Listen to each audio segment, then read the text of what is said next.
Hello, and welcome to the Psych Leadership Podcast, the podcast where we discuss the intersection between psychology, leadership, and what it means to your small business. As always, my name is Luke Upchurch, and today I have special guest with me, Donnie Parrish. We're actually going to be tackling a little bit of a tougher topic today, and a topic that I hope isn't hitting you and yours, but tis the season, as they say. We're going to be talking about battling winter blues and the idea of recognizing and managing what seasonal depression looks like. So with that, let me first give a quick callback to last week's episode. Last week, we set up the year talking about how to establish your goals, how to get your focus on the horizon in terms of what 2025 brings for you and how to manage that for your team. So if you haven't listened to that, go back, check that one out. But today, as I mentioned, we're going to get into a little bit of a heavier topic. In the winter months, we tend to deal with a lot of isolation. We tend to deal with a lot of, I can't get out, or people are sick, I don't want to get out, those kind of things. And so, especially if you were already experiencing symptoms of isolation, symptoms of depression, it ramps up a little bit in the winter months. So in order to reach those goals that we talked about for 2025, in order to be your best self, it's important to recognize in and of yourself when it's time to take a break, when it's time to breathe deep and reset. But it's also really important to recognize that with your team. Some of these symptoms, some of these signs may be quiet. They may be things that you're going to have to read between the lines. You're going to have to practice true servant leadership to get there.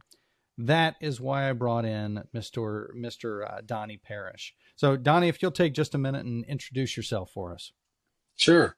My name is Donnie Parrish. I am 59 years old. I currently work for Humana. I'm in a role that's called a release train engineer. Release train engineer. I basically bring a group of people together for planning and coordinating work that they want to deliver in a particular window of time. And I help ensure that they can plan it correctly, make commitments correctly, and then execute and deliver on it correctly based on some goals that we outline in what's called the planning process. I personally, I'm in my second marriage. My first marriage to my son's mom was in 1990, and we separated in the divorce process in 20, 2009. I think finally wrapped up in about 2012. And I'll get into that over the course of our conversation. I've been married a second time since 2016. My current wife and I will celebrate 9 years in August of this year. Well, congratulations on that.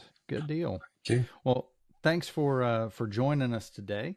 So, folks, the reason that I brought Donnie on is we talk about the idea of seasonal depression, and there's actually a term for it in the industry. It's called seasonal affective disorder, or SAD.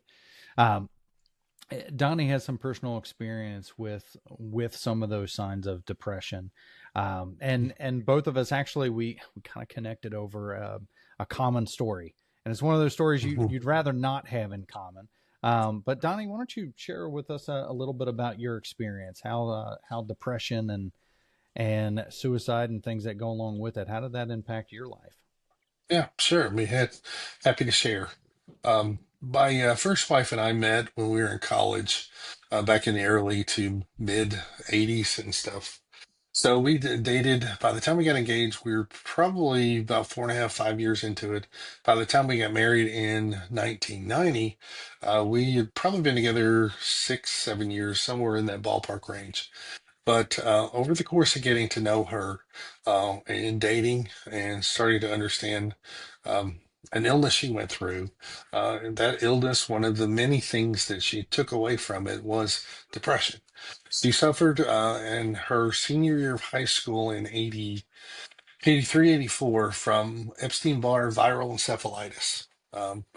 Basically, as a part of that diagnosis, part of that illness, there's a lot of her memory from those first 17, 18 years of life she does not remember or did not remember. It took me a real long time to understand some of that, and it took me a real long time to understand the fact that she suffered from depression, and it was severe at times. Still didn't change anything about who she was, what I saw in her. And then over the course of our marriage, there's a lot of things that the depression caused problems. It caused emotional separation, relational separation, and distance between the two of us. Um, we did share one child, a boy. He is now 27 years old. But over the course of our marriage, a lot of the ups and downs. And one of the things that I at times did well, but times not well, was in the encouragement for her to seek treatment, to seek help. There was a stigma, I will say, in the around the 90s, late 80s, about depression, about admitting you're depressed and seeking assistance, seeking a counselor, and whether it be a psychologist, a psychiatrist, but basically what I often refer to here to her as owning it. I can love you to death. I can encourage you to do it, but I can't do anything if you're going through depression. That's something you have to recognize, and that's something you have to say, I don't want to live this way anymore. I don't want to battle with this anymore. And there are options, there are opportunities for you to seek treatment and uh, be able to leave some of that, if not all of that, behind you and in the past. Doesn't mean you're going to struggle with it from periods of time, but that is something that an individual has to own and build a support system around them to encourage them to seek treatment and do whatever they need to do so that that is not controlling in their life. Yeah, She battled with absolutely. that a lot of times. The medications, various doctors and such. Uh, During the separation, when we started around 2008, 2009, I was probably her biggest fan, and I'll say probably her only fan in terms of seeking treatment. A lot of times I would reach out to her family, and her family was a very passive aggressive family. They did not want to recognize it, they did not want to talk about it, and they just pretended like it didn't exist. So, over the course of that, when we finally wrapped up our process around 2012, she lived her life, I lived mine. Um, and I knew that she still battled it because I saw the signs and stuff. A lot of isolation, a lot of just not talking to people, a lot of sleeping. And in her case, one of the providers that she saw prescribed medication a lot of times would make her sleep a lot. We had, I'll say, very heated discussions at times over that particular path. But again, she has to own the path to recovery to a point where depression was not a predominant factor in her life. Needless to say, when we separated, she did not do well. She very much went downhill, and in January 2015, she committed suicide, leaving her son without a mom. It was very much a big Wow. factor in his life, and even though we were to a point where we weren't together anymore. That's the last thing on earth I wanted for her. I wanted for her to be well. I wanted for her to be happy. And I wanted for her to have a good relationship with her son. Needless to say, she chose a different alternative and stuff. So I'm a very big proponent on engaging with people. And especially if you're at a point where you are struggling, reach out to someone, anyone. A lot of times when people act out and they talk about suicide, they're really wanting help. They're really wanting to get rid of what they're carrying. They don't want to live the way that they are living anymore.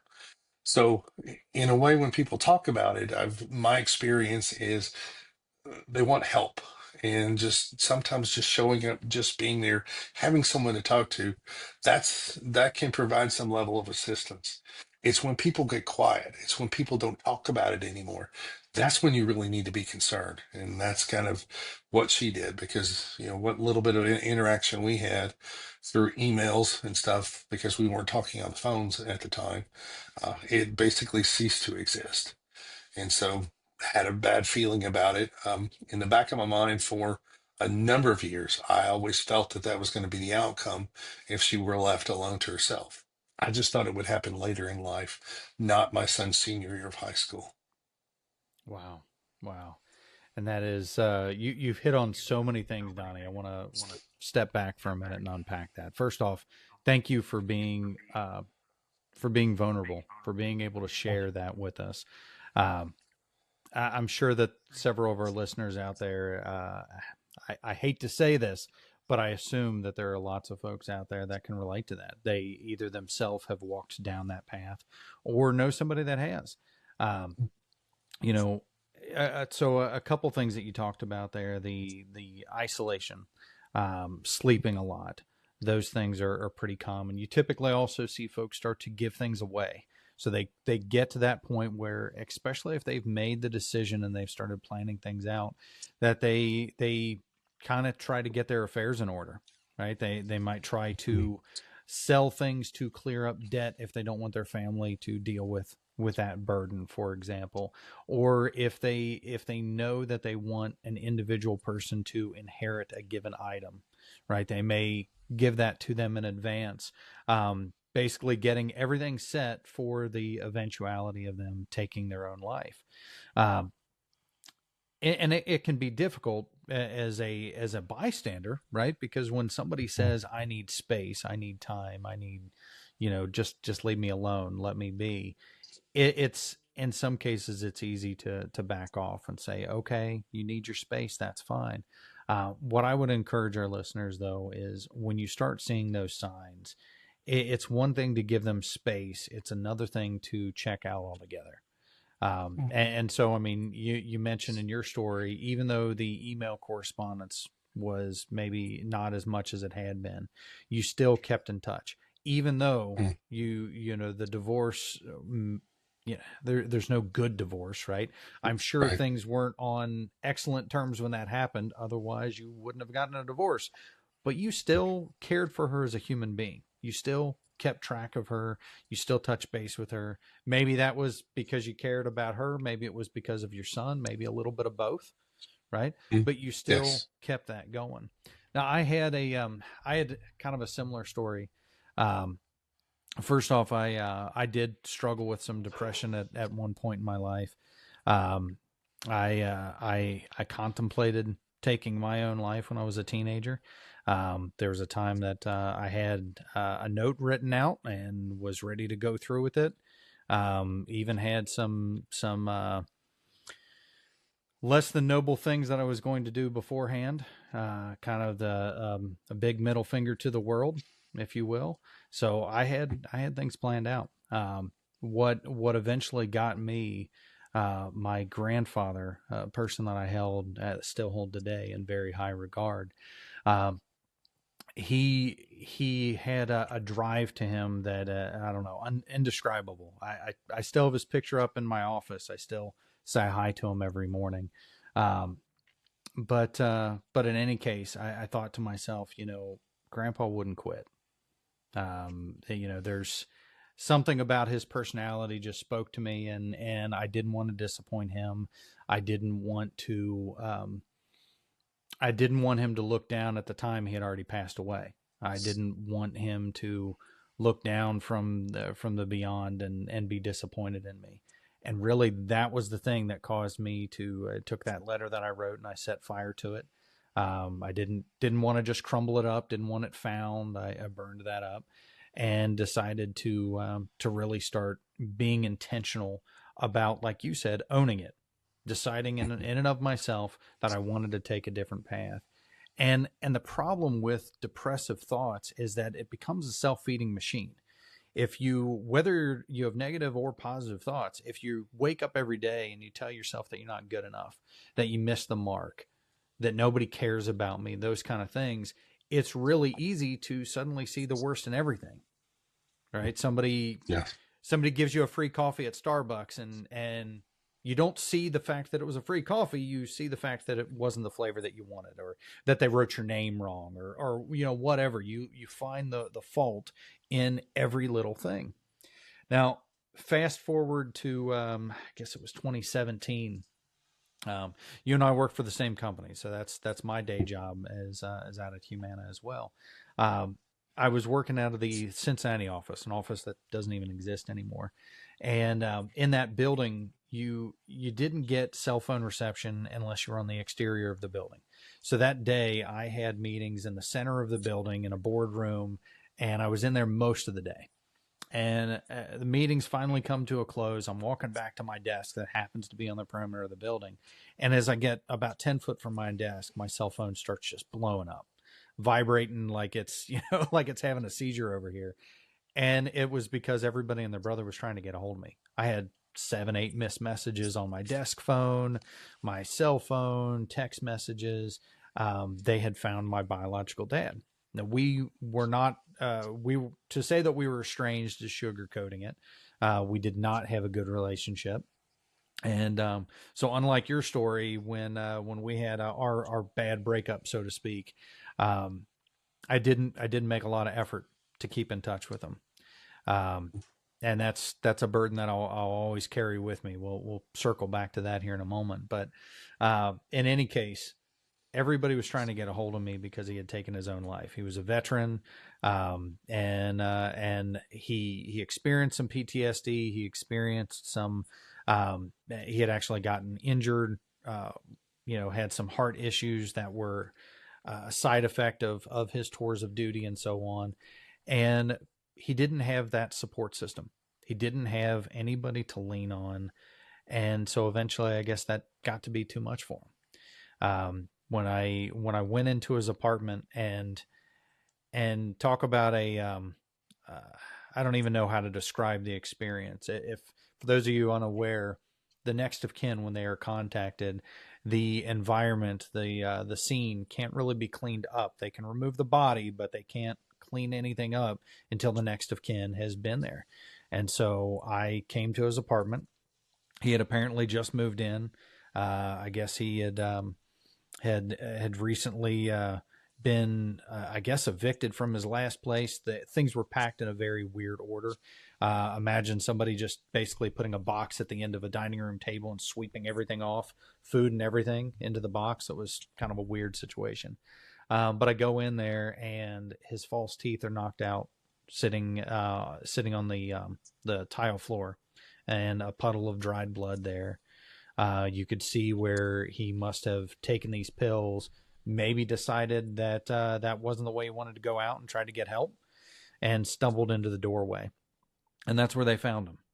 They even had I guess he had a cooler sitting outside, maybe outside of the apartment door, maybe drying out or something like that.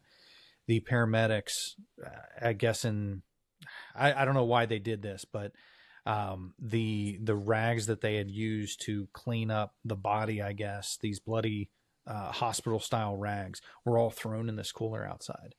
So it wasn't even just yes, they removed the body, but the rest of the scene was still there.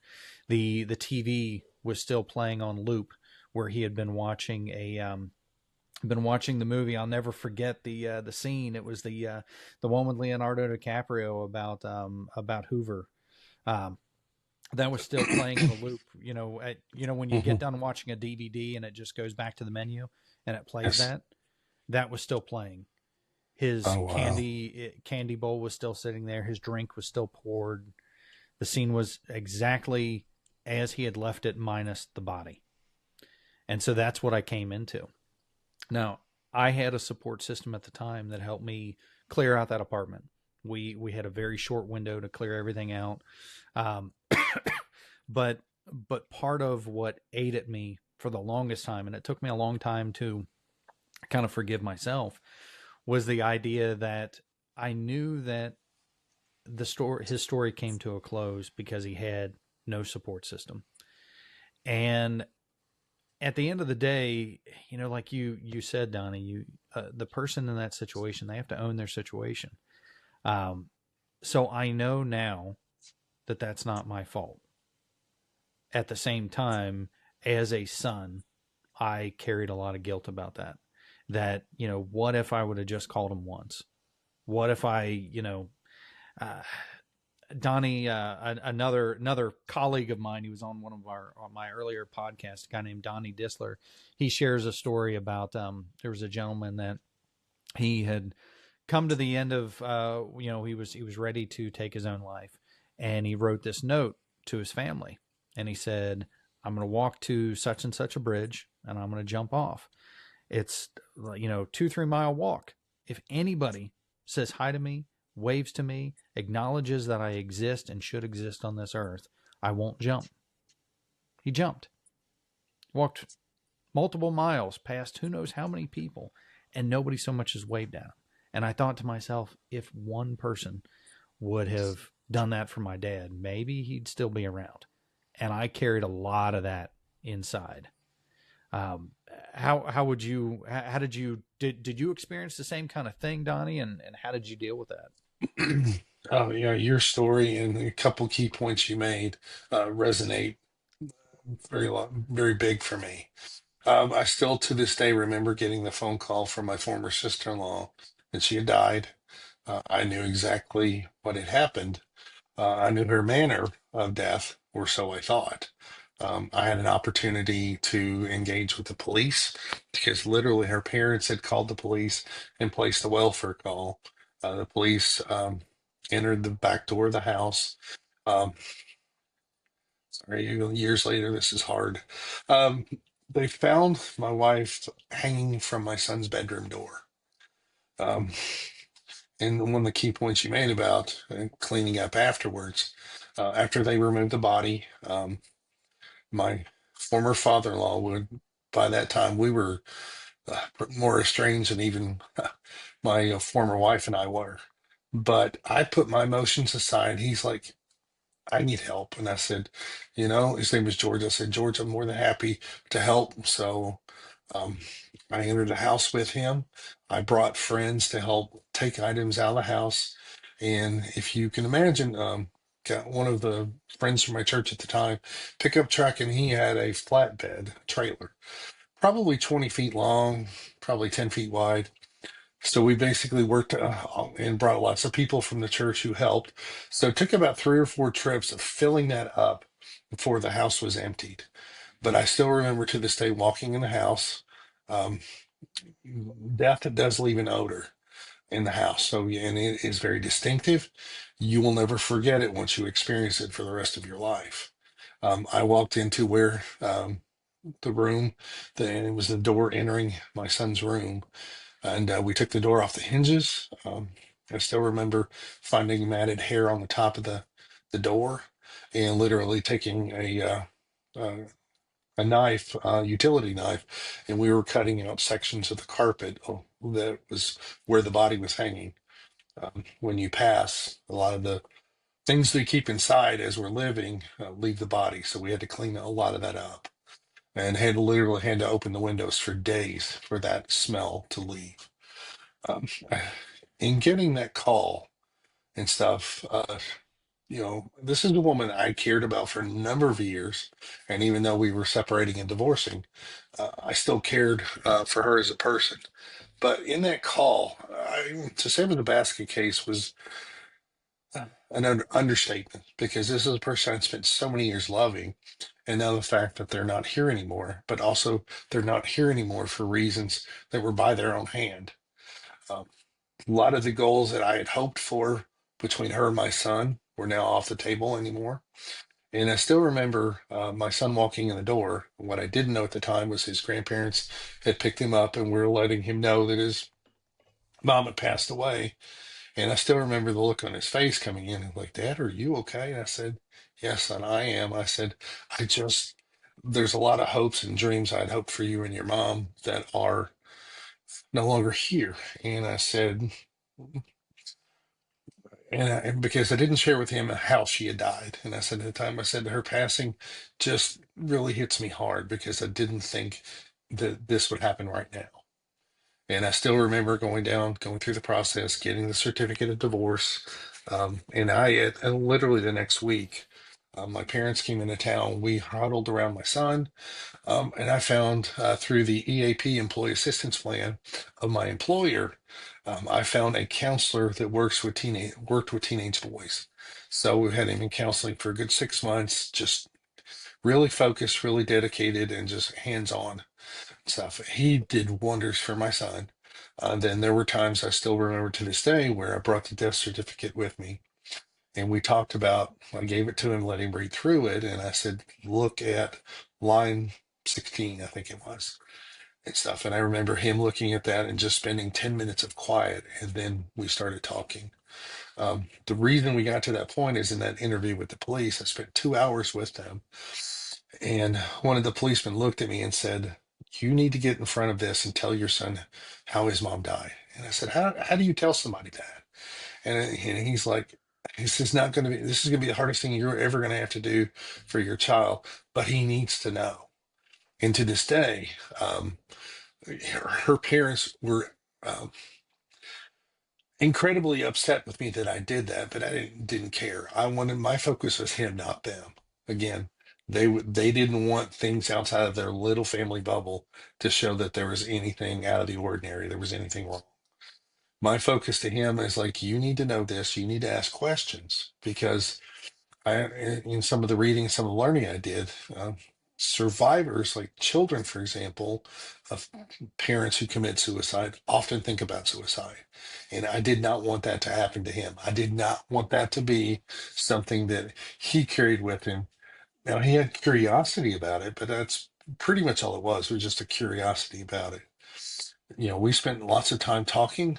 We spent lots of time praying. I'm a great man of faith, and my church at the time huddled around him as well as me, because what we didn't understand is the surviving people of people who passed away.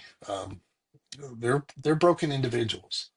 Whether or not you have a good relationship or a bad relationship with a person that's passed, uh, you're a broken individual. And again, like I've mentioned about dealing with depression and owning it, you have to also understand the fact that something has happened in your life, and you have to deal with that something as well. So that counselor as well also spent time with me. So we were there probably, gosh, good 10 sessions or so. And these were like hour-long sessions as well. And fortunately, my employer gave me the option of renewing that if we needed to. And then we three of us sat down and talked, like, do we need to continue on? The counselor and my son both talked about, I think we are in a good space for now. And there were times over the several, few years after that as well. I'm like, how are you doing? Are you okay? Do we need to talk about this? Especially around the date of her passing and her birth date. And then the irony is they're literally about 5 days apart from one another. She had passed away on January 15th. Her birthday was January 20th. So this month right now is a big deal. Tomorrow will be 10 years that she's gone. And so there are times where, I focus on it. But the reason I'm mentioning this at all is if you are dealing with depression, if you're, I'll just put it point blank, if you're thinking about exiting this world because life is too tough for you. I realize you're in a moment where it may seem that way, but it just seems that way for right now. I can't echo enough for people, seek treatment, seek counseling, seek somebody who you can talk to that will help you get through this moment in time, this period of time where it's not going to seem as bad anymore when you get further down the road and you look back and you'll be able to realize that. There are lots of people that will be willing to sit down and talk to you as well. Not everybody in your inner circle will be able to deal with this, and you have to recognize that too. But there is going to be that at least one person that can help you, encourage you, support you, and be your champion as well. Hey, how are you doing? Are you seeking treatment? Are you seeking counseling? What are they telling you to do? And then establishing some accountability, some responsibility. Again, you don't have to own it, but at least you own the checking in with that person to say, "Hey, are you doing okay? If not, let's talk about it and see where you want to go from here." But yeah, it's Yeah. just this is far too important for you to think otherwise. Even though um, my wife and I were at the time were estranged, you will be missed if you leave. There are more people that love you, care about you than you can realize, and you need to understand that. Very wise words, Donnie. And, I'm a little taken aback when I scheduled this. I had no idea that it was the day before that anniversary. So I appreciate you taking the time to talk through these things. I'm gonna hit on a couple quick points that you made there, in terms of how we support our loved ones when they're experiencing depression, whether they are in the aftermath, like you said, as a broken human being that has experienced suicide from the other side of it, right? Not the person that took their life, but the person left in the wake of that decision. Or if you're experiencing depression yourself, there's a couple quick things that you hit on that, in terms of the advice that I'd give our listeners, spot on. So effective communication is probably the biggest thing. Being open and honest with yourself, a good best practice, and I know that this is kind of, I don't know. This has been brought up a lot in various psychology circles, mental health circles, but the idea of journaling, just writing down those feelings, it's even if you don't always take the time to do that, I'd encourage you at least once a week, if not, I mean, ideally once a day, sit down and write down those thoughts. It's a good way to just get them out. From a psychological sense, if you think about those depressive feelings as the virus inside your body that's poisoning your brain, writing them down on paper is kind of a way to exercise those demons, to get those out of your body. And in some cases, it's a good way to kind of be able to reflect back. So there are lots of different apps for this that I'd recommend for you. Apple has some great applications out there within their health app where you can actually log what you're feeling today and qualify that, why you're feeling that way. You can also use the journaling app in there. I've even, writing it down, in my opinion, is a little bit more cathartic than versus typing, actually putting pen to paper. So think about that. Get yourself a journal, put it by your bed, and take a couple minutes before you go to sleep and get those negative thoughts out of your head. And also be intentional to focus on the positive. And it takes some time to retrain your brain.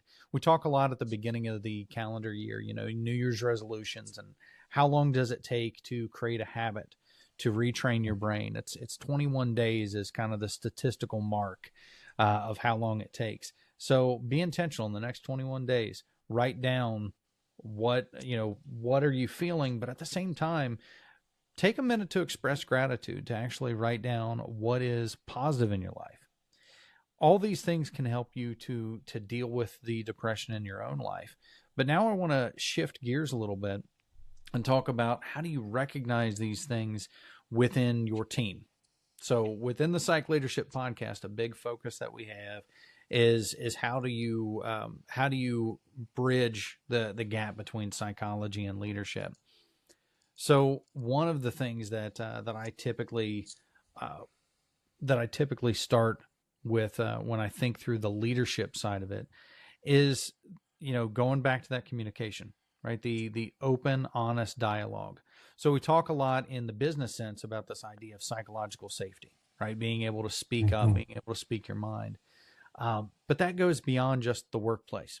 So for example, when I have meetings with my team, I typically start off with some sort of icebreaker, getting to know you kind of thing. And even though that may seem kind of, a little too touchy feely, a little too new age for some folks, it actually bridges the gap. It opens the door to say, I cared enough about you to ask about your weekend. Meaning, if it was a crappy weekend, I actually care and I want to know and I want you to express those kind of things. That also, as a leader, it gives you a baseline for where the person normally is. So when they come on your call, when they flip on that Zoom camera and you can see the expression on their face, you can read between the lines a little bit. You understand when today's not their day. They're not on their game. And if you know a little bit about who they are as a person, now you can start to pull at that thread get them to discuss and talk through, and again to cope. Any thoughts on that, Donnie? Oh, no, very, yeah, I would say one of the biggest challenges I've seen is that psychological safety in the workplace. And this is just Donnie's opinion, but it's harder to meet that psychological safety in the workplace than it is in your personal life. You get a lot more investment in your personal life. Feelings run deeper. And when you finally make a good connection, personal life, and you've got people that surround you and support you and encourage you, they're making an investment in you, whether you realize it or not. And a lot of the times they do want what is best for you. They're there to help you through the difficult times, as you've mentioned. If hey, somebody says, "Hey, it's not a great day," then stop. Tell me why it's not a great day. Let's have that conversation on that. Sometimes that's just a matter all people want. They want to be able to talk through why it's a bad day, just have somebody listen. Hardest thing for us to do is active listening. Just sit and listen. You don't have to respond. You don't have to have an answer. Just listen. Be there. And then let the person engage with you. Like, you have any opinions? You have any thoughts? Have you had an experience like that? You don't have to come along and be their champion, be their savior. Just listen. And to your point, if we can do that in our personal life, then we can start to make changes in our work life as well. Take some of those same things, carry them over. And some of the people that do that well in the workspace do that well in their personal life as well. Right. You hit a key point a moment ago, journaling. That was one of the things that the counselor had mentioned to my son was journal. So we went out, we looked for some journals and stuff. I wanted something where he could tie it up, and do his best to lock it down, find something that meant something to him so he could open it up and feel comfortable. And it took a while for him to even trust me of knowing I'm not going to go through your journal. I don't want to read it.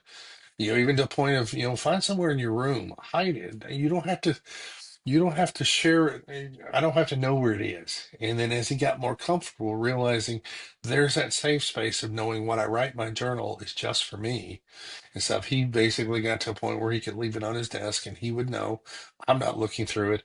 And honestly, that was the last thing on earth I wanted. I didn't want to go through and read it and see something in there that would startle me or make me have cause or concern, but I also wanted to establish the safe place between the two of us, where if there was something that was going on in there, he could bring that entry, let me read it, or let's talk about it in his own time when he's ready. And that's huge. But I want to echo and reinforce what you talked about. Find a way to journal. I am trying to get into the habit of that myself. I found some software that's on my PC. That I'm just a PC geek, so I'm trying to use that geek nature of finding a way to write down, each day. And your point, yeah, it's hard. It's you establish a habit. It will take you a while to establish a habit, but once you're in it, don't give it up. Don't skip a day because you're tired, yeah, a headache, or just it's not a great day. Those are the perfect times to pull that journal up and write. Right. I mean, nobody says it has to be a novel or anything like that. There are some Right. days that if I am dealing with something, maybe I write a little bit longer than others, and some days it's just one or two sentences. But yeah, to your point, great way to be intentional about it. And then going back to the idea of how we use this as leaders, for me, it's and I'll warn leaders this can be difficult in terms of as a leader in any large organization, right? You've got decisions that you have to make that are purely business. And I'll warn you, if you're getting close to your folks, if you understand what makes them tick and you're giving them this space, you will have loyalty, but that comes with a price. So then when you go to make those decisions, it's a little bit more difficult. At the same time, you'll fight that much harder for your team.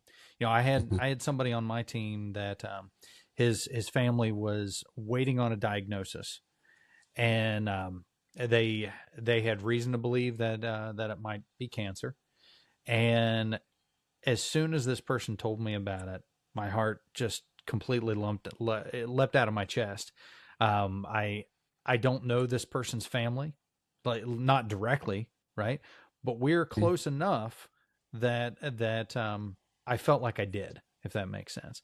And so, just like you would do for your friend, I'm encouraging you to do this for those that you interact with at work. And don't get it twisted. You don't. When I talk about being a leader, you don't have to be a leader of people. I'm not talking about direct reports. I'm talking about being a leader at your core. And there's a distinct difference, right? I can be a manager and have 20 people report to me. I can be a leader and have nobody report to me. It's a mindset. It's a different thing. But in any case, just like if a friend came to you today and said, "Hey, I'm dealing with something," your immediate reaction, if you have any soul at all, is, what can I do? What can I take off your plate? How can I help support? And maybe, to your point, Donnie, maybe it's just shutting up and listening. But here, this person, says this to me at work, and they didn't bring it up initially. I knew enough about who they were as a person to know something's off today. You're dealing with something. I can read it on your face. That's why I always encourage video whenever we can in this digital first world. I can read it on his face. So I said, "Hey, what's going on? You doing all right today? Coffee not working right? Or are you dealing with something?" And he felt the trust and was able to confide in me. And as soon as he tells me what's going on, my reaction is, "Hey, let me know how I can support. What can I take off your plate?"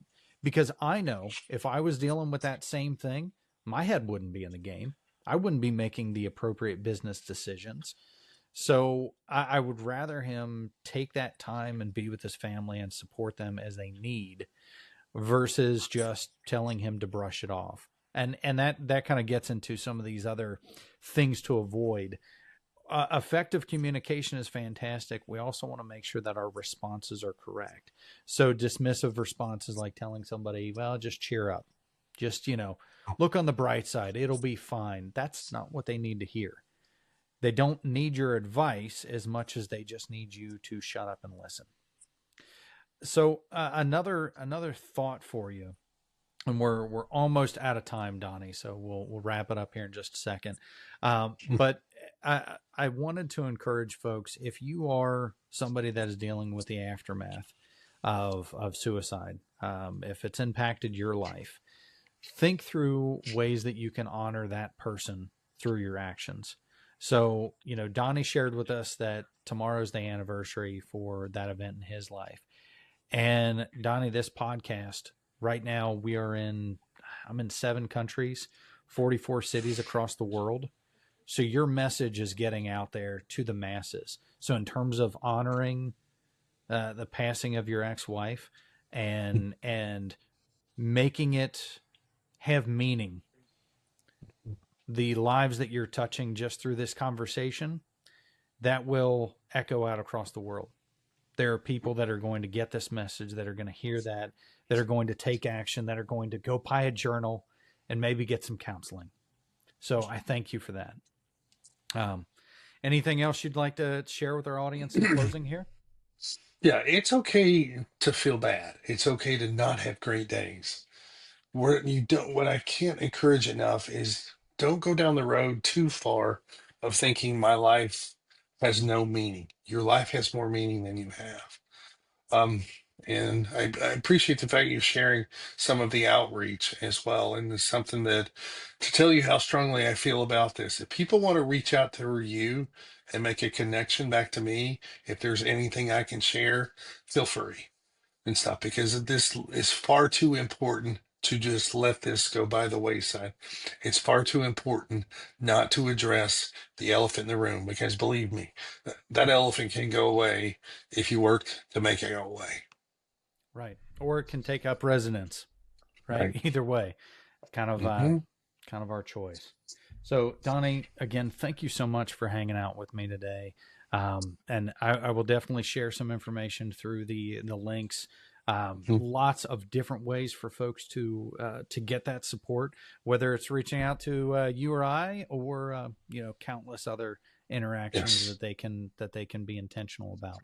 So thank you, everybody. Have a great day. We'll be back. I'll be back next week. I've got a couple exciting interviews for you. Talking with a group called Gray Matter.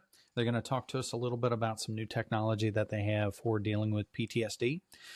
We also have a senior leader at, I believe it's University Health of Louisville, that's going to be talking to us about change management. So a few great things on the horizon for you. In any case, have yourself a great day, and we'll talk soon. Bye-bye. Yeah.